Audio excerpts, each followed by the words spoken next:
क्या जेल में bomb blast हुए? कैदी दंगा कर रहे हैं? अच्छा मैं आ रहा हूं, मैं अब भी आ रहा हूं।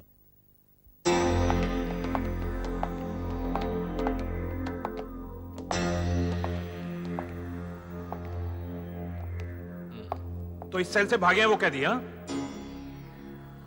देखता हूं कहां जाएंगे बच के। हर चेक पोस्ट पे खबर कर दो। छोड़ूंगा नहीं उन लोगों को। Sam D'Silva, Sam D'Silva, Sam D'Silva, Sam D'Silva की नहीं, सैम डिसिल्वा का पता लगाओ, उसकी जान को खतरा है।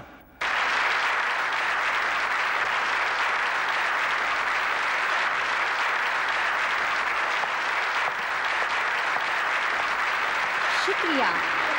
आज के इस शो में मैं आपको दो ऐसी हस्तियों से मिलवाती हूँ जो घर घर में मशहूर हैं, जिन्होंने इस देश को ऐसा देश बनाने की कसम खाई है कि कोई भी मुजरिम जुर्म करने से पहले 100 बार सोचेगा, 1000 बार सोचेगा कि जुर्म करने के बाद उसे सैम डिसिल्वा और गोपी से कौन बचा सकता है।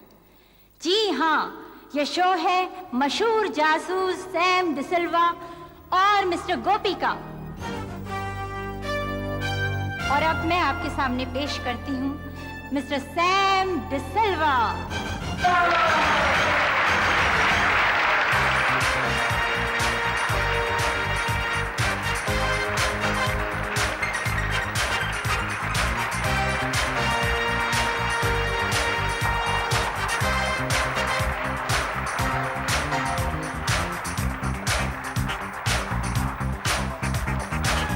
शुक्रिया।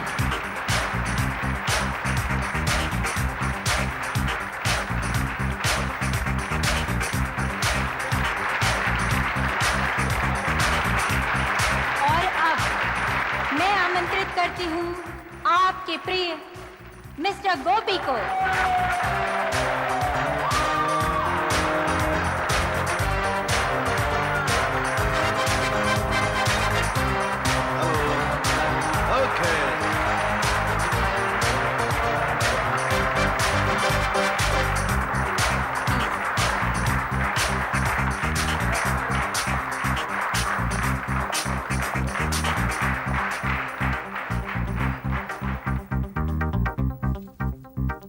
मिस्टर गोपी, सैम डिसिल्वा अगर सारे केसेस हल करते हैं तो फिर आप क्या करते हैं? मैं कॉमेडी करता हूँ। कॉमेडी? जी हाँ, देखिए जैसे हर कहानी में हीरो का एक फनी दोस्त होता है, तो इस कहानी में मैं हूं।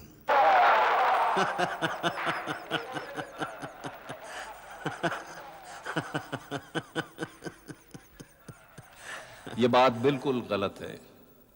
मैं मानता हूं कि गोपी मजाक बहुत अच्छा कर लेता है, लेकिन इसका दिमाग जो है वो दुनिया में अपने किस्म का एक ही दिमाग है, बिल्कुल अपने जैसा और बिल्कुल बेजोड़। इसीलिए मैं अक्सर कहा करता हूं, गोपी यू आर गोपी।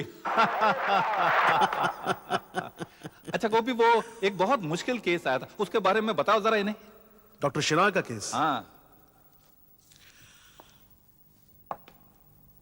इस दुनिया ने साइंस और टेक्नोलॉजी में बहुत तरक्की की है, लेकिन साइंस और टेक्नोलॉजी का असर जुर्म की दुनिया पर कैसे पड़ता है मैं आपको बताता हूं। एक रात की बात है, एक आदमी ने हमें जेल में बुलवाया। मुझे पुलिस ने मेरी बीवी मारिया के खून के इल्जाम में यहां पे बंद कर रखा है। कब हुआ ये खून? I don't know. You don't know? या क्या मतलब है आपका? मतलब ये कि वो अचानक गायब हो गई।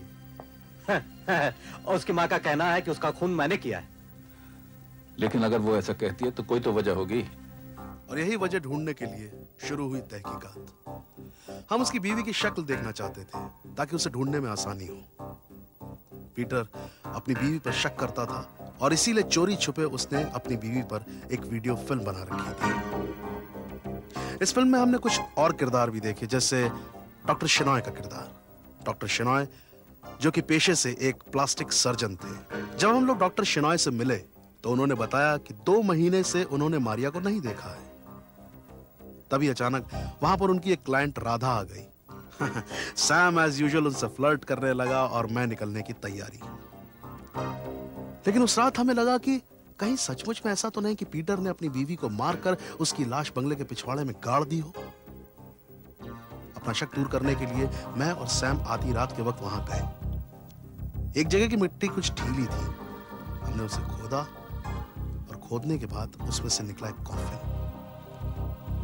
और कॉफिन में से निकली एक लाश, राधा की लाश। जब ये बात हमने डॉक्टर शेनॉय को बताई तो उन्हें यकीन नहीं आया। डॉक्टर शेनॉय से हमने राधा के घर का पता लिया और उसके घर गए। वहां राधा के पति ने कहा कि राधा तो सुबह की फ्लाइट से दिल्ली गई है और शाम तक वापस आएगी। लेकिन सैम ने कहा ठीक है, तो हम लोग शाम तक इंतजार करेंगे। और फिर राधा आ गई। हम लोग भौचक्के रह गए। मॉर्ग में ले जाकर हमने राधा को उसकी हम शक्ल लाश दिखाई। वो खुद भी हैरान थी, गुत्थी उलझती जा रही थी। इसी बीच पता लगा कि पीटर जेल तोड़ के भाग गया है और उसने राधा को बंदी बना लिया। पीटर का यह कहना था कि राधा के पति ने ही उसकी बीवी मारिया का कत्ल किया है, लेकिन राधा के पति का कहना था कि वो मारिया को जानता तक नहीं है। सैम ने वो वीडियो फिल्म दोबारा चलवाई। उसमें मैंने देखा कि राधा का पति मारिया से छुप छुप कर बातें कर रहा है। अब मेरा दिमाग चला और मैंने पूरी कहानी खोलकर सामने रख दी। दरअसल बात यह थी कि राधा के पति का मारिया के साथ अफेयर चल रहा था, लेकिन सवाल यह था कि पीटर को रास्ते से कैसे हटाया जाए। इसलिए सबसे पहले राधा के पति ने राधा का कत्ल किया और उसकी लाश को बंगले के पिछवाड़े में गाड़ दिया। अब देखिए इस कहानी में डॉक्टर शेनॉय का किरदार। उस चालाक प्लास्टिक सर्जन ने मारिया की शक्ल कुछ ही महीनों के अंदर राधा की शक्ल में बदल दी। अब मारिया राधा थी, मुजरिम ये 3 लोग थे। हर बार की तरह इस बार भी मुजरिम कानून की गिरफ्त में था और पीटर रिहा हो गया।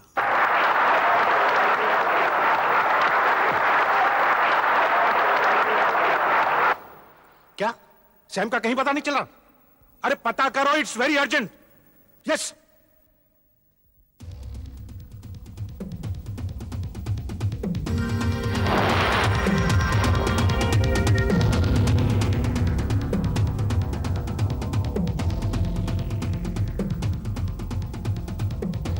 हमें कपड़े बदलने चाहिए क्योंकि इन कपड़ों में पकड़े जा सकते हैं। Hurry up, let's go. एक बहुत बड़ी फिल्म स्टार की मौत हुई 6ठी मंजिल से कूदकर। वो खुदकशी थी या खून, इस बात का पता आपको कैसे चला? गोपी, नहीं सैम, तुम ही बताओ।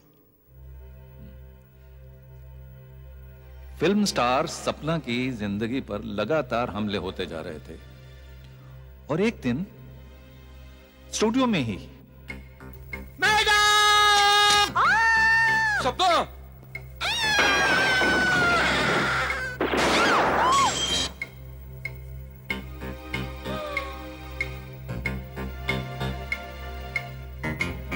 मुझे कोई मारने की कोशिश कर रहा है नमिता।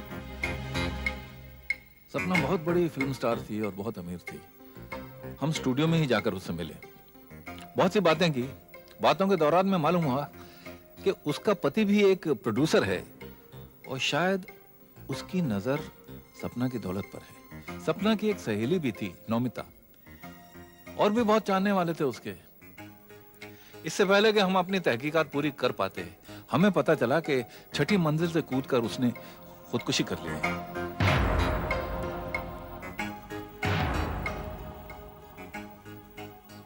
लेकिन मुझे लगा कि यह केस खुदकुशी का नहीं है, खून का है। किसी ने सपना का खून किया है। किसने? सपना के वकील ने बताया कि सपना अपनी वसीयत में अपनी सारी जायदाद अपने पति के नाम नहीं, बल्कि अपनी सहेली नमिता के नाम छोड़ गई है। फिर अचानक नमिता का भी खून हो गया। हम सपना के हीरो इंदर कुमार से भी मिले, वो भी हमें कुछ खास बता नहीं सका क्योंकि वो अपने करियर में ही मसरूफ था। तब हमने एक चाल चली। हमने ये बात फैला दी कि सपना के बिल्डिंग के चौकीदार ने कातिल को देखा है। चाल कामयाब हो गई क्योंकि कातिल चौकीदार को मारने के लिए आ गया। हम भी मुकाम पर पहुंच गए और हमें देखकर वो भागा, लेकिन भागता तो कहां भागता। कातिल फिल्म स्टार इंदर कुमार था। आज वो जेल में है। देश का कोई आम आदमी हो या बहुत बड़ा फिल्म स्टार, देश का कानून तो सबके लिए बराबर है।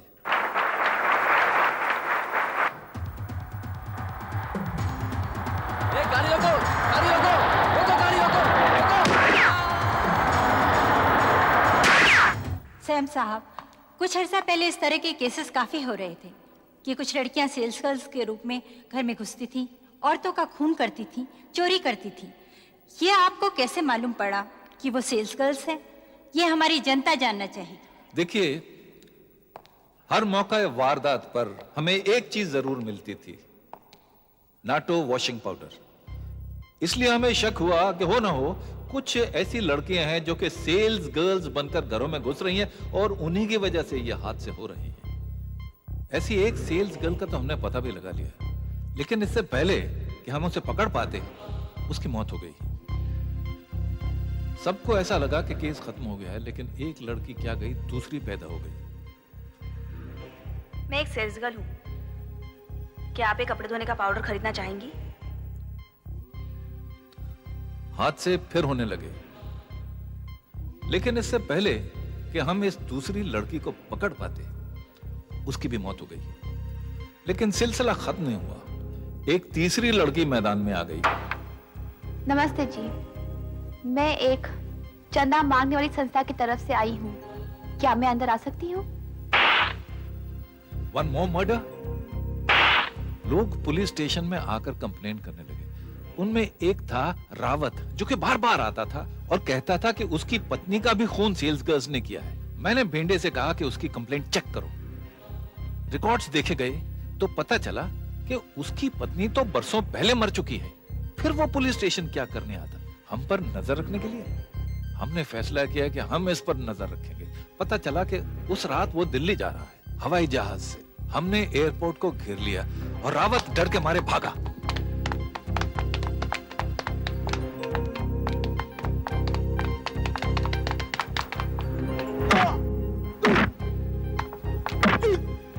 हर खून के पीछे उसी का हाथ था। वो भोली भाली लड़कियों के राज पता करता और उन्हें अपने इरादों पर नचाता, ब्लैकमेल करके लोगों के घरों में भेजता। हर मरने वाले के सर पर 2 घाव होते। पहला जो लड़की करती उन्हें बेहोश करने के लिए, और दूसरा जो ये करता उन्हें मारने के लिए। घरों से जेवर और पैसे लूटता और फिर इन लड़कियों का खून कर देता, कभी इंजेक्शन देकर, कभी गला दबाकर। ऐसे गिरफ्तार किया हमने रावत को। लेकिन मैं आप लोगों को बताना चाहता हूं कि मैंने सैम को कभी इतने गुस्से में नहीं देखा जितना उस दिन एयरपोर्ट पर देखा था। गोपी गुस्सा आ जाता है जब ऐसे मुजरिम सामने आए तो।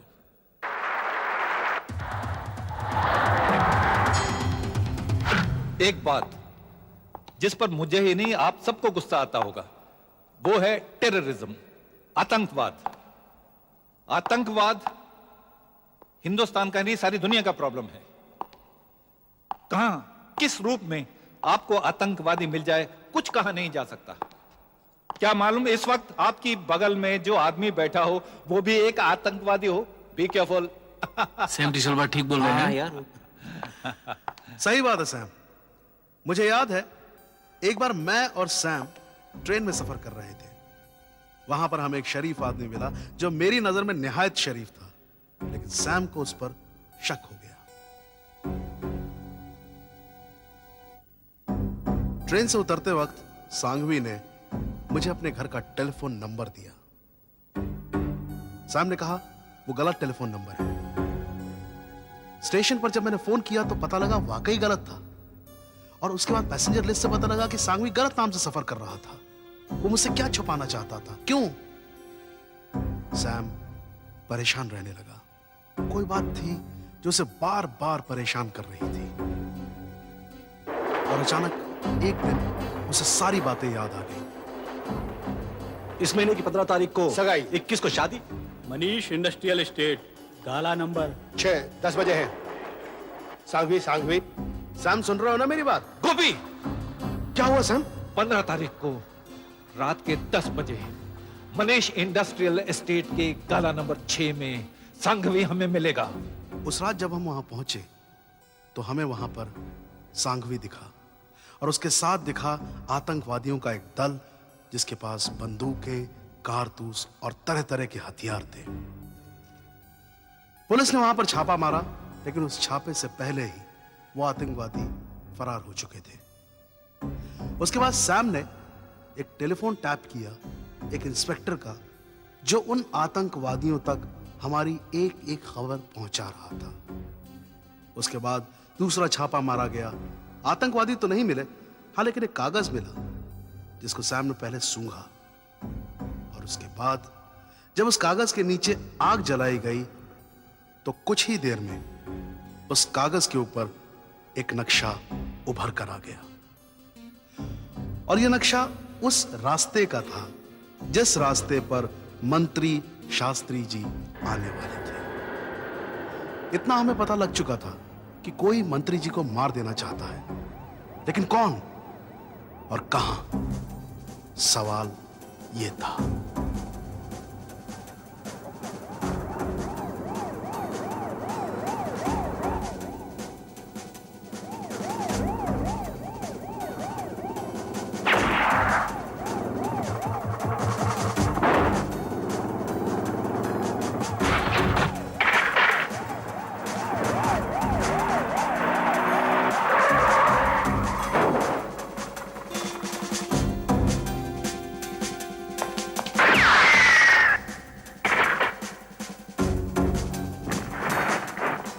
कातिल मारा गया और बचा सांघवी, तो वो भी हमें मिल ही गया एक दिन ट्रेन में सफर करते हुए। आदमी चालाक था, खतरनाक भी, लेकिन सैम डिसिल्वा और गोपी उससे कहीं ज्यादा चालाक थे। तो ठीक है, इस मूछ की अब आपको जेल में जरूरत नहीं पड़ेगी। कमान। याद रखिएगा मिस्टर सांघवी, ये है सैम डिसिल्वा, दी सैम डिसिल्वा, और मैं हूं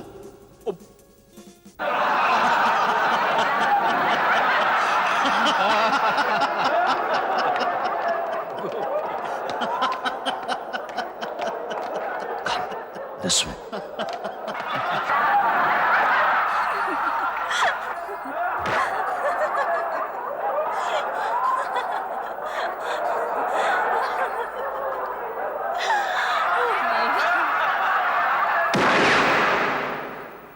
सैम। सैम साहब, सैम! सैम! सैम, क्या हुआ? क्या हुआ? क्या हुआ? हटो, हटो, कोई रास्ता दो मुझे, हटो! सैम! सैम! सैम! सैम, क्या हुआ? Sam! Sam! Sam! Sam! Sam! Sam! Gopi, Gopi, बेटा, किसी ने गोपी! सैम को Sam, Sam, Gopi, Gopi, Sam!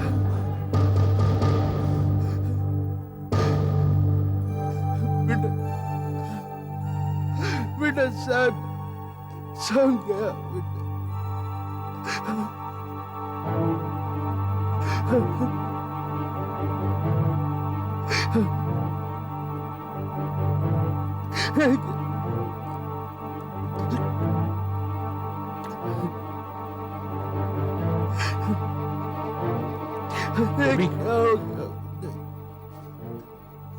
किसने? गोपी, कंट्रोल गोपी, किसने चलाई?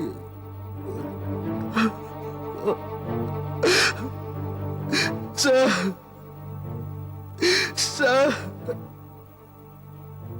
Sir.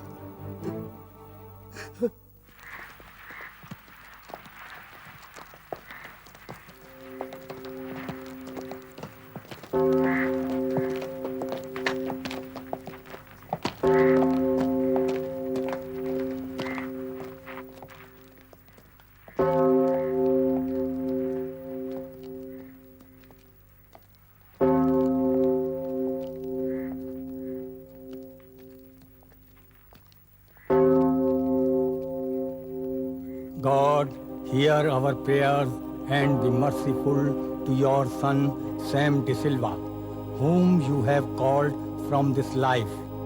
Welcome him into the company of your saints in the kingdom of light and peace. Christ. Amen.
चलो गोपी। नहीं विंडो, तुम जाओ, मैं थोड़ी देर सैम के साथ बैठूंगा। Are you okay? या आई एम ओके।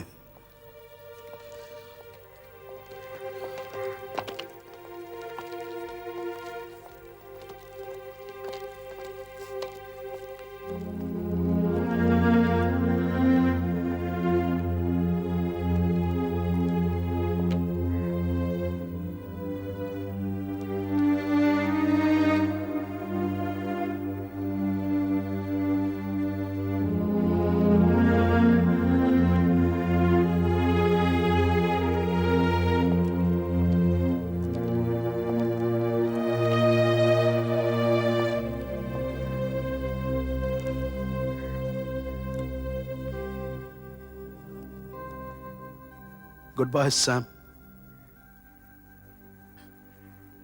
यार तुम तो बड़ा अजीब आदमी निकले यार। दुनिया भर के केस सॉल्व करते रहे और जब अपना केस आया तो जमीन के अंदर। कोई सुन रहा है यहां पर? यह मुझे अकेला था। अब तुम्हारा केस कौन सॉल्व करेगा? हा? कौन करेगा? But you don't worry Sam, you don't worry. मैं जिंदा हूं अभी, मैं जिंदा हूं। तुम्हें मारने वाले बचेंगे नहीं, बचेंगे। क्या समझते क्या है वो अपने आप को?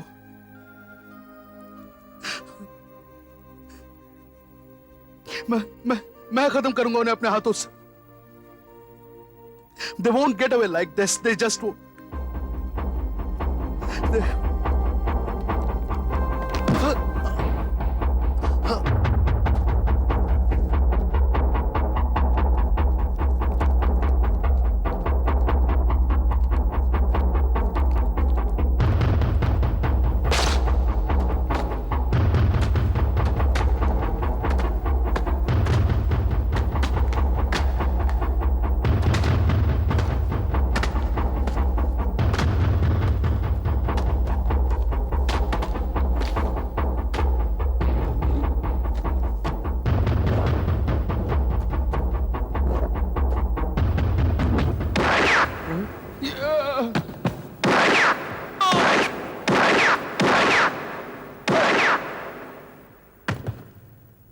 Hands up!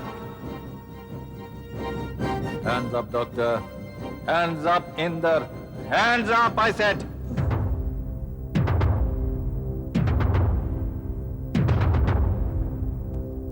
Good morning, gentlemen. देर आए दुरुस्त आए। मुझे तो थोड़ा सा डर लगने लग गया था कि कहीं आपके आने से पहले मेरा ऑक्सीजन का सिलेंडर खत्म ना हो जाए। Hold it.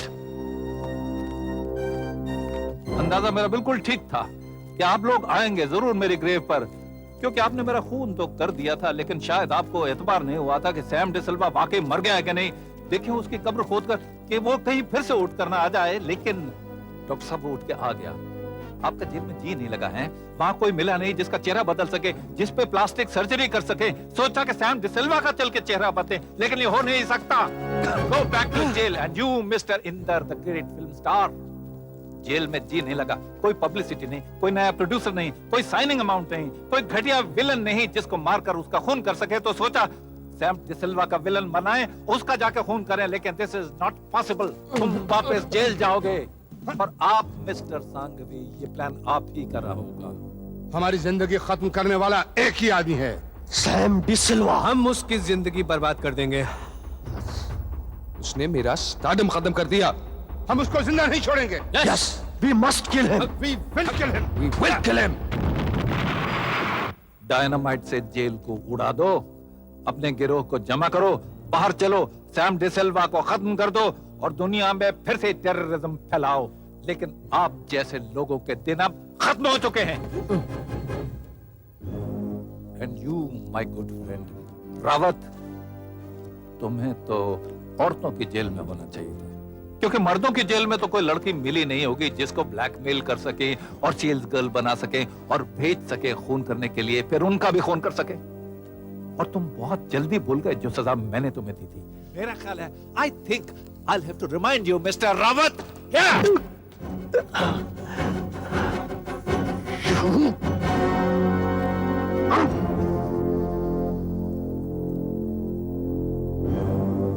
Gentlemen, नहीं, it's not that easy to get rid of Sam De Silva. अब लोग फिर जेल में जाएंगे। गोपी, where are you, Gopi? Come on!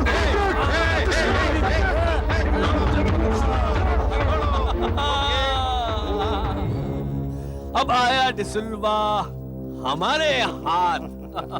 हाँ, अब तक तुम नहीं मरे थे, लेकिन अब मरोगे।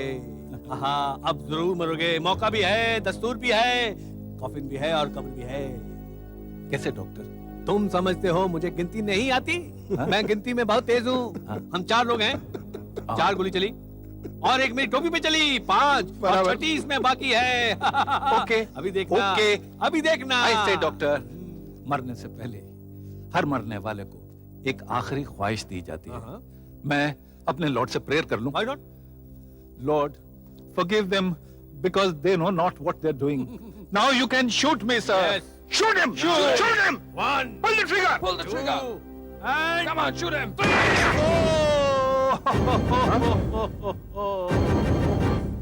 सैम डिसिल्वा इतनी कच्ची गोलियां नहीं खेलता। ये स्टेनलेस स्टील की टोपी, लोग समझते हैं बेवकूफ आदमी काली टोपी पहन के घूमता है, लेकिन इसका भी कोई मकसद है। ये चश्मा जो काला पहन के घूमता है, इसका भी कोई मकसद है। This is bullet proof. और कमीज उतार कर दिखाऊं, अंदर मेरा बख्तर भी पहनता है सैम डिसिल्वा। ये पिस्तौल अब आप मेरे हवाले कर दीजिए। बेवकूफ आदमी, जानते नहीं ये सैम डिसिल्वा का पिस्तौल है। इसमें 5 गोलियां नहीं, 6 गोलियां नहीं, इसमें 8 गोलियां रहती हैं और 2 बाकी हैं। आप चारों में से 2 कौन हैं जो मरना चाहते हैं? कौन मरेगा? You doctor, you, no, you और नो। आप लोग जानते हैं कि सैम डिसिल्वा लॉ को अपने हाथ में लेना पसंद नहीं करता। वो लोगों को कानूनन सजा दिलाता है, जैसे कि आपको दोबारा आपको दिलाएगा। Now raise your hands, raise your hands, march, march. और आपस में कोई सलाम मशवरा नहीं। याद रखो मेरी पिस्तौल में 2 गोलियां बाकी हैं। वहां भिंडे क्या वक्त पर आए। पकड़ लो इन बदमाशों को, वापस ले जाओ जेल में। और डॉक्टर, इतना आसान नहीं सैम डिसिल्वा को मारना, याद रखना। चलो, हाथ ले लगाना, हाथ ले लगाना। सैम, तुम ठीक हो ना सैम? मैं ठीक हूँ यार। Lord is so kind. तुम्हारा प्लान बिल्कुल सक्सेसफुल हो गया, लेकिन हाँ। गोपी, गोपी, गोपी, ए गोपी, तू सो रहा है या आराम कर रहा है? कौन है? कौन है? क्या कौन है? सैम यार, सैम। हाँ? कहाँ है वो लोग? कहाँ है वो लोग? कौन लोग? सैम, सैम, हाँ? तुम कब्र से बाहर आ गए?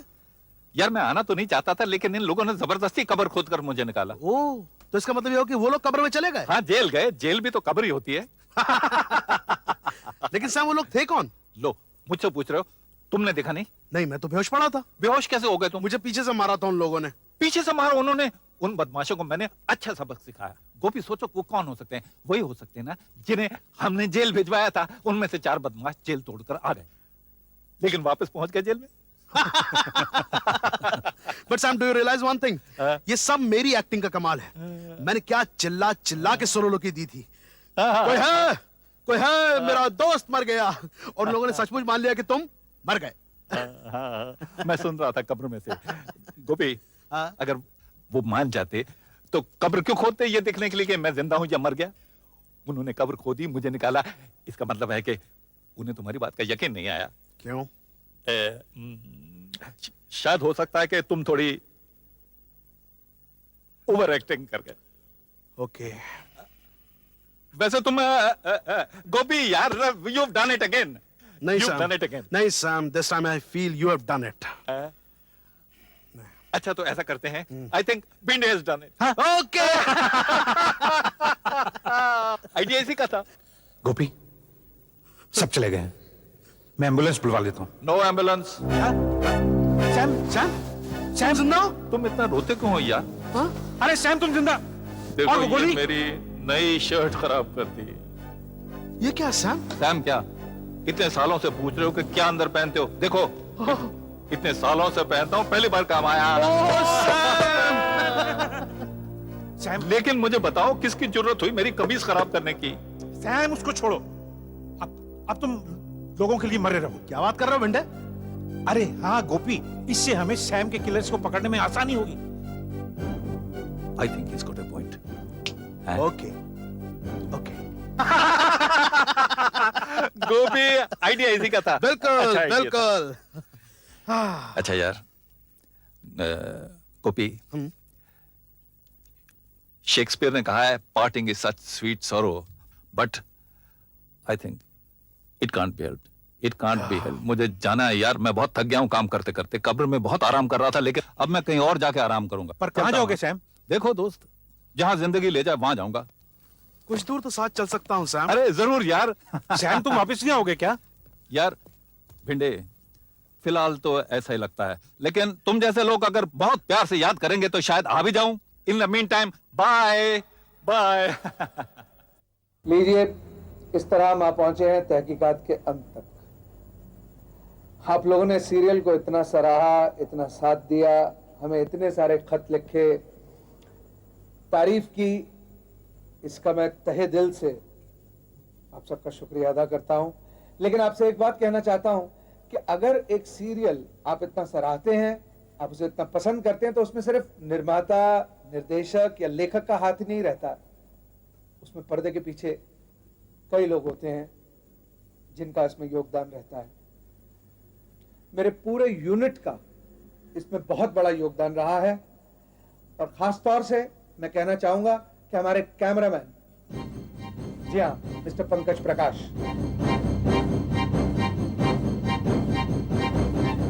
हमारे एडिटर मिस्टर राज नायर, हमारे sound recordist mister Rakesh Ranjan, हमारे art director mister Pradeep Reddys, last but not the least, young and dynamic music director of ours, जिसने पूरा बैकग्राउंड म्यूजिक दिया है, मिस्टर राजू सिंह। सबका बहुत बड़ा हाथ रहा है तहकीकात को सफल करने में। मैं एक बार फिर आप सबका शुक्रिया अदा करता हूं।